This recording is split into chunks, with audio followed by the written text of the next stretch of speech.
Well, the Ayodhya case has been delayed yet again. This after the Supreme Court decided not to take the matter up due to the non-availability of one of the judges in the 5-judge Constitution bench. Justice S.A. Bobde was among the 5-judge bench that was constituted by the Chief Justice Ranjan Gogoi last week. The bench led by the Chief Justice will now decide on the schedule and the frequency of hearings in this case. In fact, in the last hearing that was on the 10th of January, Justice U.U. Lalit recused himself from the bench after Muslim side did raise objections stating that he had already been a lawyer in a related case in the past. The decision on the title suit pending for 6 decades and at the heart of India's most politically divisive row comes amid demands to speed up the hearing ahead of the important elections as well.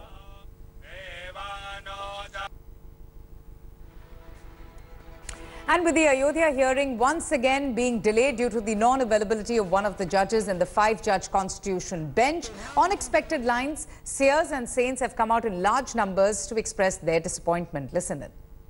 3 दिनों के धर्म संसद के बाद विश्व हिंदू परिषद भी धर्म संसद करेगा।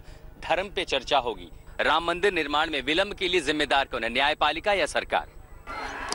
देखिए, इसमें इस देश का यदि हित चाहते, ये लोकतांत्रिक परंपरा में एक सबसे बड़ी बात वोट बैंक। जब वोट बैंक के अंदर हम लोग किधर से हमें वोट मिलेगा, कहां से वोट मिलेगा, इसलिए हम सत्य को नहीं बोल पाते हैं। राम आस्था का ही मसला है या फिर राम के नाम पर राजनीति हो रही है? यहाँ तमाम साधु महात्मा मेरे साथ प्रयागराज में त्रिवेणी संगम के किनारे बैठे हैं। राम कहते हैं आस्था का विषय है, क्या अब वो राजनीति का विषय नहीं बन रहे हैं? नहीं, जितना विलंब होगा राजनीति का विषय बनेगा। मेरा कहना है कि न्यायपालिका इतना विलंब क्यों करी? अगर इस तरह से न्यायपालिका निर्णय देना शुरू करो तो देश की समस्याओं का समाधान अगले 500 वर्ष में होगा क्या? न्यायपालिका सबको क्या शिक्षा देती है? न्यायपालिका आत्ममंथन करे ना कि एक केस में 50 साल क्यों लग रहा है। कब तक? अगर न्यायपालिका लोगों ने बनाया, लोकतंत्र इस देश के जनता ने बनाया, तो लोग इसे बदल भी सकते हैं जरूरत पड़ा तो। क्या कार्यपालिका न्यायपालिका जरूरत पड़ी तो जनता सब बदल देगी अगर राम मंदिर पर जल्द से जल्द अगर निर्णय नहीं आता है तो। विलंब जो हो रहा है, इस विलंब के लिए जिम्मेदार आप न्यायपालिका को मानते हैं या सरकार को, कार्यपालिका? ये तो सरकार की है। सरकार जब सब कुछ कर सकता तो ये राम जन्मभूमि के लिए क्यों नहीं कर सकते हैं? जब वो चाहेंगे तभी बन सकता है, पर ये जानबूझ के कर दिया जा रहा है, इसे विलंब ही किया जा रहा है। विलंब के लिए जिम्मेदार किसको मानते हैं संत महात्मा? नहीं, विलंब तो मतलब हो रहा है, पर ये सांसद लोग जब मान लो एक कानून बनाते हैं संसद के अंदर, और वो कानून मतलब अपने मतलब है उसके लिए वो जब तनख्वाह बढ़ाना होता है तो सब एकजुट हो जाते हैं, और राम मंदिर पे क्यों एकजुट नहीं होते हैं? राम मंदिर बीजेपी के मैनिफेस्टो में था। इस तरह पहली बार देखा किसी राजनीतिक दल ने मंदिर बनाने को अपना मैनिफेस्टो बनाया हो, लेकिन प्रधानमंत्री ने कह दिया कि हम अध्यादेश नहीं लाएंगे। भारतवासी नहीं परंतु विश्व प्राणी जानता है कि ये श्री रामचंद्र के जन्म अयोध्या में हुआ है। फिर भी कारण क्या है कि जो वहां नहीं बन रहा है, ये तो समस्त प्राणी जानता है। ये निश्चित है कि ये श्री रामचंद्र जी के जन्मभूमि अयोध्या में हुआ है, तो अयोध्या के मंदिर क्यों नहीं बन रहा है? इसके कारण पीछे यही है कि ये सरकार अपना जिम्मेवारी नहीं समझ पा रही है। Okay, we'll also go straight across to my colleague Paulami Saha. She has more information on the Supreme Court. Paulami, after the seers and saints, even the Law Minister Ravi Shankar Prasad has expressed his disappointment, urging the Supreme Court to resolve the temple issue at the earliest. But what are you hearing from the Supreme Court? It has been deferred in the past as well after 2 judges dropped out of the case. Well, as of now, we're still waiting for the Supreme Court to assign a new date for the hearing after Justice S.A. Bobde had to convey his non-availability on Tuesday, which is tomorrow when the hearing was scheduled for. But these were the 2 days that he was not available this week, Monday and Tuesday.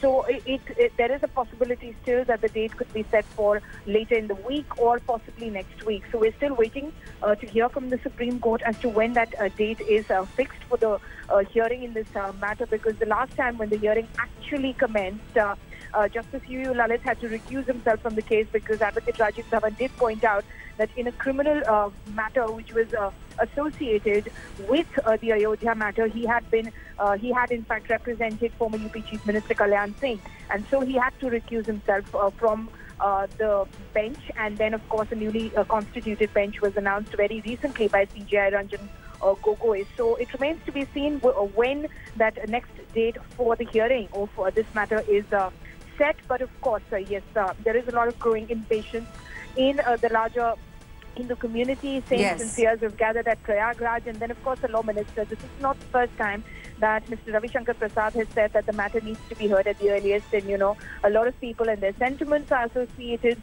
to seeing an early resolution to this dispute, which has been ongoing for a few decades now. Absolutely. Stay on with me. Let's just listen to the Law Minister once again. This is what Mr. Ravi Shankar Prasad had to say after the Supreme Court cancelled to hear the case today. जनता की अपेक्षा है कि वहां एक भव्य राम मंदिर बने। हमारी ओर से बार बार कहा गया है, माननीय प्रधानमंत्री जी ने कहा है, हमारे राष्ट्रीय अध्यक्ष जी ने कहा है कि इस मामले का संवैधानिक रूप से निपटारा होना चाहिए। एक बात मैं अवश्य कहूंगा, देश के कानून मंत्री के रूप में नहीं, लेकिन देश के नागरिक के रूप में, कि राम जन्मभूमि का मामला 70 साल से पेंडिंग है सूट में। इलाहाबाद का फैसला राम जन्मभूमि के पक्ष में हुआ मूल रूप से। अब यह अपील भी लगभग 10 साल से पेंडिंग है। तो यह अपील जो अब 70 साल पुरानी हो गई पूरा सूट, तो इसका निष्पादन जल्द से जल्द होना चाहिए। जनता की अपेक्षा है कि वहां एक भव्य राम मंदिर बने। हमारी ओर से बार बार कहा गया है, माननीय प्रधानमंत्री जी ने कहा है, हमारे राष्ट्रीय अध्यक्ष जी ने कहा है कि इस मामले का संवैधानिक रूप से निपटारा होना चाहिए। एक बात मैं अवश्य कहूंगा, देश के कानून मंत्री के रूप में नहीं, लेकिन देश के नागरिक के रूप में, कि राम जन्मभूमि का मामला 70 साल से पेंडिंग है सूट में। इलाहाबाद का फैसला राम जन्मभूमि के पक्ष में हुआ मूल रूप से। अब यह अपील भी लगभग 10 साल से पेंडिंग है। तो यह अपील जो अब 70 साल पुरानी हो गई पूरा सूट, तो इसका निष्पादन जल्द से जल्द होना चाहिए। Joining us on the broadcast is also Ramvilas Vedanti, who's with the Ram Janmabhoomi Nyas President. Ramvilas Vedanti, ये जब आपको खबर आई सुप्रीम कोर्ट की, जो उन्होंने आज 29 की तारीख अब कैंसिल कर दिए है, अब आपको क्या उम्मीद है आगे जाकर? क्या आपको लगता है कि ये जो केस है, जो बहुत ही पॉलिटिकली सेंसिटिव केस है, इसकी सुनवाई जल्द से जल्द होगी? मुझे सबसे बड़ा आश्चर्य तो उसमें हुआ था जब कांग्रेस के वकील ने, मैंने सुन्नी बब्बोर के वकील ने, कांग्रेस के नेता ने कल्याण सिंह के मुख्यमंत्री काल में जो वकील थे, जो जज बन गए, तो उनको हटाने की आपत्ति किया था। मेरा कहना यह था कि भाई गोगोई जी जो मुख्य न्यायाधीश हैं, उनके पूज्य पिताजी केशव चंद्र गोगोई कांग्रेस के आसाम के मुख्यमंत्री थे। तो जैसे ललित जी ने अपना नाम वापस ले लिया, वैसे इनको भी उससे वापस लेकर के किसी दूसरे जज को बैठाना चाहिए था जी। लेकिन इन्होंने दूसरे जज को न बैठा करके, जज नहीं मिल रहा है इस बहाने से इस विषय को आगे बढ़ा दिया है और डेट भी नहीं दे रहे हैं। नहीं, वो कह रहे जो एक जस्टिस थे ऐसे बोबडे, सारे पर जजों ने इस प्रकार का काम किया है जो बहुत घृणित है, निंदित है। नहीं वेदांति जी, सुप्रीम कोर्ट का कहना है कि जो जस्टिस ऐसे बोबडे हैं वो अभी अवेलेबल नहीं है। जब तक इसका निर्णय नहीं आता है तब तक पार्लियामेंट के कानून बनाए नहीं जा सकते। और ये कांग्रेस जानती है कि यदि कुछ निर्णय आ जाएगा तो भाजपा निश्चित कानून बनाकर मंदिर बनाना शुरू कर देगी जी। ये कांग्रेस की इशारे पर जानबूझकर षड्यंत्र किया जा रहा है। इसलिए मेरा महामहिम राष्ट्रपति से निवेदन है जी, जल्दी से जल्दी दूसरे जजों की नियुक्ति करके इनकी कार्रवाई को प्रारंभ करना चाहिए। ओके, और रामविलास वेदांती जी जी बताइए। निर्णय आएगा, राम जन्मभूमि का ही निर्णय आएगा, इसलिए कि बाबर कभी अयोध्या नहीं गया। बाबर के नाम पर कोई मोहल्ला नहीं है, कोई घाट नहीं है, कोई बाड़ नहीं है, कोई गली नहीं है। बाबर के नाम पर कुछ भी नहीं है जी। जो कुछ भी है सब राम के नाम पर, राम घाट है जी। रामविलास वेदांती जी, थैंक यू सो मच। मैंने आपकी बात सुन ली। मौलाना सलमान नदवी जो मुस्लिम स्कॉलर है वो भी हमारे साथ जुड़े हुए हैं। मौलाना सलमान, आपका रिएक्शन? सुप्रीम कोर्ट ने अब कैंसिल कर दिया है हियरिंग, ये बहुत ही पॉलिटिकल सेंसिटिव मैटर है, मगर अभी रविशंकर प्रसाद जी का रिएक्शन आया है, वो भी कह रहे हैं कि सुप्रीम कोर्ट को ये जो मुद्दा है जल्द से जल्द इसकी सुनवाई शुरू कर देना चाहिए। आपको क्या उम्मीद है कि आपको लगता है कि अगले 2-3 हफ्तों में इसकी डेट सेट हो जाएगी? हम लोगों ने ये बात कही थी क्योंकि मुस्लिम पर्सनल लॉ बोर्ड और जमीयतुल उलमा जो मुसलमानों की बड़ी तंजीमें हैं, इनकी तरफ से, और जो फरीक है सुन्नी वक्फ बोर्ड, उन्होंने क्योंकि ये कहा कि सुप्रीम कोर्ट के फैसले का इंतजार है, और फिर मोदी जी ने भी यही कहा कि सुप्रीम कोर्ट के फैसले का इंतजार है। उधर हमारे अयोध्या के जो साधु संत हैं उनकी तरफ से भी ये बात कही गई। तो इसका मतलब ये है कि लोग सुप्रीम कोर्ट के फैसले के मुंतजिर हैं, हम लोग भी मुंतजिर हैं, और होना यही चाहिए कि जल्द अज जल्द फैसला हो। 25 साल हो गए और कितने वाकयात पेश आए, ऐसे वाकयात में तो बहुत हंगामी तौर पर फैसले होने चाहिए। कैसी अजीब बात है कि 3 तलाक के मौजू पर जिसकी वजह से जाने नहीं जा रही थी, उसका सुप्रीम कोर्ट ने फैसला भी एक अपनी राय दी और पार्लियामेंट की तरफ से एक बिल पास किया गया, उसमें देर भी लगाई गई।